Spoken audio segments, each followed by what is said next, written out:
They were making meatballs.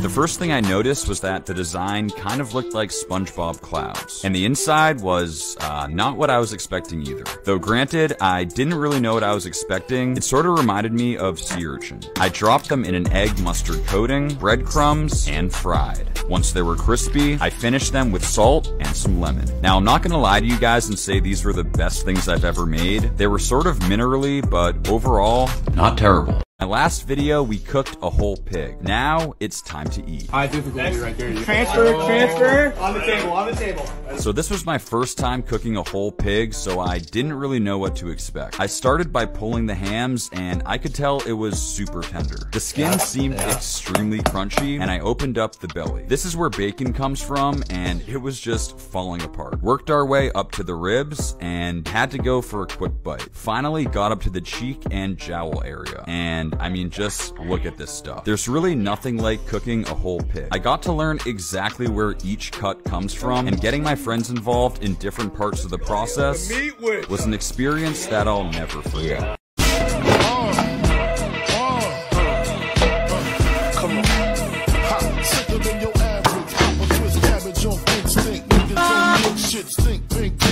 My Detroit players, Tim's for my hooligans in Brooklyn.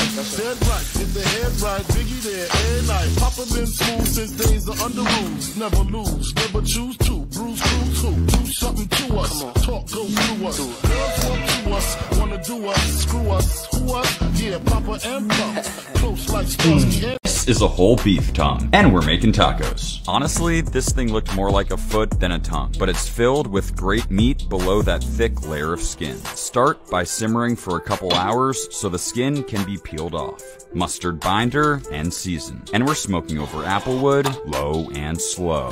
Paint with a maple and soy glaze, and pull at 200F. So growing up, I actually ate beef tongue a fair amount. It's one of my dad's favorite foods. I feel like it gets a bad rap sometimes because people feel weird about eating tongue, but it has an incredible rich, beefy flavor. Put it in a taco and it's pretty hard to beat. Wow. They were smoking a whole gator.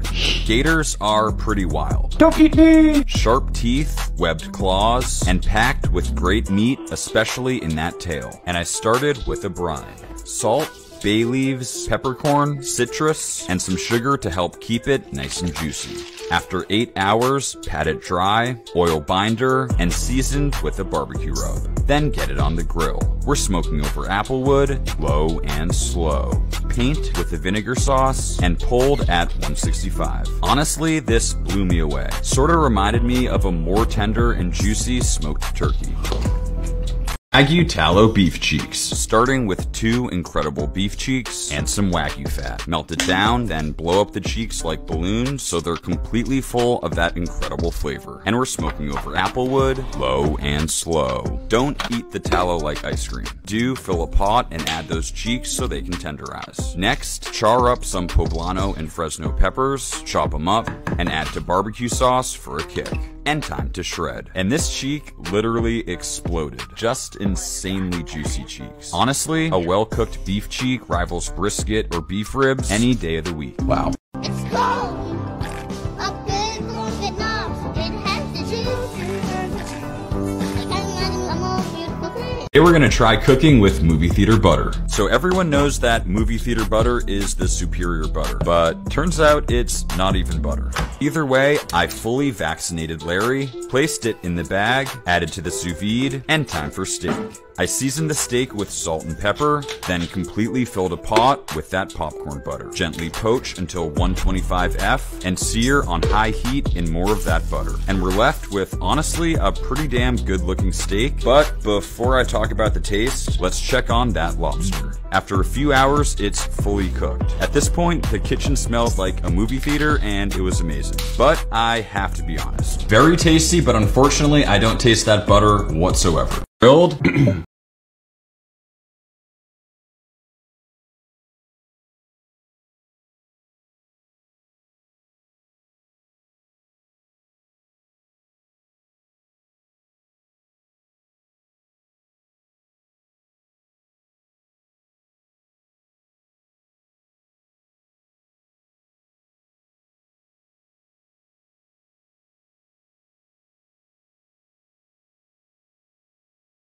How to nail grilled octopus every time. Start by cleaning the octopus by removing the eyes and beak, then rinse. This is a two-step cooking process, and we begin by simmering in a flavorful broth to tenderize. In the meantime, assemble a citrus chili vinaigrette that we'll be using as both a dressing and a marinade. After about an hour, it's nice and tender. Your thermometer should slide through with limited resistance. Slice it up, then toss in the marinade to infuse, and get it on the grill. Sadly, no low and slow today. We want extremely high heat to quickly develop color.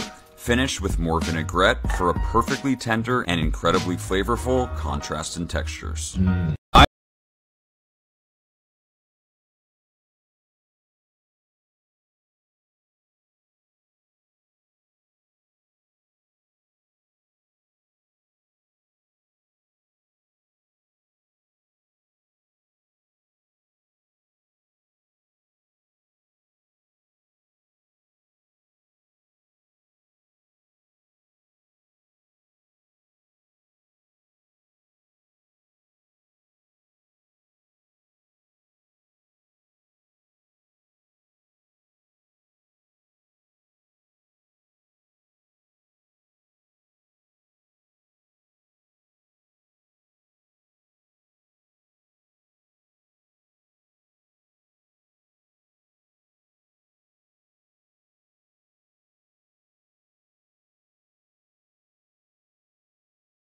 For the fish, I went right to the source and found the greatest fishmonger of all time. This is beautiful stuff. As a matter of fact, I'm bringing home one tonight.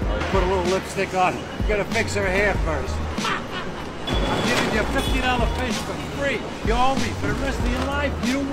Eddie's the most hysterical man I've ever met, and you can see more of him in my last video. But the mahi-mahi looked absolutely incredible, so I quickly filleted, following the backbone to reveal that beautiful flesh. Added some oil, seasoned, and got him on the grill. Cooking skin side down for the majority of the time, and pulled at 110F for a juicy and flaky texture, then assembled the tacos. It's super rare for me to find a fish this fresh, and I have to say the difference really showed. I've literally been dreaming about this fish taco for the past week.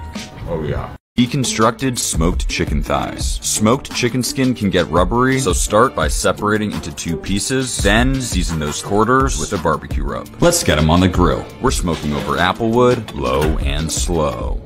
For the crispiest skin possible, season with salt, then fry until crunchy. The result are golden brown chips that honestly taste amazing on their own. Give them a rough chop, then head outside and sauce the thighs at 175. Paint with a bit more sauce, then top with that crunchy chicken skin. And we're left with perfectly juicy chicken with a crunch in every bite. This is unreal. This steak has been dry aged with the hottest sauce in the world, and we're gonna cut into it. Starting with a well-marbled rib roast with a nice big cap. And this is Mad Dog Plutonium, the hottest sauce in the world with 9 million Scoville units. I diluted 1 drop into a water bottle and only tasted a drop. It was shockingly hot, and honestly, I was terrified. So I proceeded to pour the entire bottle over the roast, accidentally getting some on my wrist, which was a nightmare, then into the dry ager. 30 days later, this thing looked like radioactive material, and I started questioning all of my life decisions. But the inside looked good, so I removed the pellicle. Seasoned with salt, then seared, which turns out was the equivalent of spraying a can of bear mace all over my kitchen, but the sear was looking good. Now, I'll be honest, you're about to see me completely overreact to the heat at the end here. It was actually fairly mild, but tasted like gasoline. So yeah, all in all, never again. They were smoking a whole octopus. I've never done this before, so we'll see if it works. We have the head, eyes, beak, and of course the tentacles. Remove the eyes and that beak, then quickly rinse with cold water. Season both sides with a barbecue rub, and get it on the grill. We're smoking over applewood, low and slow. Paint with barbecue sauce at 180F, and let that tack up. The octopus has substantially shrunk in size, but I was pleasantly surprised that I was still tender and juicy with a subtle sweet and smoky flavor. 3 wing mistakes that you should stop making. The first is getting too excited about getting a char. It's easy to think you need to get them crispy right away, but a hot grill can quickly ruin the wings. Keep the grill temp more moderate because once they burn, there's no going back. The next is saucing the wings prior to cooking. Most sauces are high in sugar and even at lower temps will quickly burn before it's fully cooked and the skin has had time to render and crisp up. You'll be left with burned wings every time. The way I do it is season lightly, then grill grill over moderate heat while flipping frequently. You want to slowly build color and visualize the char being complete right when the wings finish cooking at about 175F. At that point, toss in sauce and you can even finish them on the grill. And the final mistake is believing that drums are better than flats. This is dry-aged Impossible meat, and we're gonna cut into it. So in a previous video, I dry-aged the Impossible meat and never actually went through with it. But it's been 30 days, so I guess that means it's time. After removing it from the dry-ager, it was hard as a rock and looked pretty terrible. I sliced it open, and it didn't look any better. Almost like a meatloaf meant for dogs. I removed the pellicle, then seasoned with salt and pepper. Seared, then added butter, herbs, and garlic, gave it a nice baste, and pulled at the perfect medium rare. And I have to say that's a pretty decent crust. At this point, hopes were relatively high, and what mattered most was the taste. Honestly, this tastes like absolute shit. This is the V8 steak. Starting with a well-marbled whole strip loin. Make angled slices across the roast, and remove all 8 holes. Season with salt, then pepper and thyme for jalapeno poppers. Slice off the top, core with a potato peeler, then fry up some bacon. We want it nice and crunchy for some texture. Cream cheese, the bacon, sharp cheddar, barbecue rub, and mix. Stuff the peppers, then time to stuff the meat. Avoid peppers that are too large. These average-sized ones will work best. And we're left with a jalapeno popper stuffed roast, but we're gonna continue adding flavors with the compound butter. We'll need some butter, a whole bunch of garlic, some freshly chopped shallots, rosemary and thyme, and some of that bacon for added texture. Add it to the roast, give it a nice massage, and get it on the grill. We're smoking over applewood, low and slow. Low and slow, baby. This time on the potatoes, we're gonna really open them up for an exaggerated accordion shape. Slice once the short way, flip once diagonally, then slice one more time on the other diagonal. It takes patience, but check out that insane shape. Give it a quick fry until it's golden brown and crispy. The roast has reached 125 internal with some unbelievable texture and slice. Nice and rosy pink, extremely juicy, and topped with those beef butter drippings. Now I'll be honest, this takes a lot of work, but it's all worth it for that bite. Wow.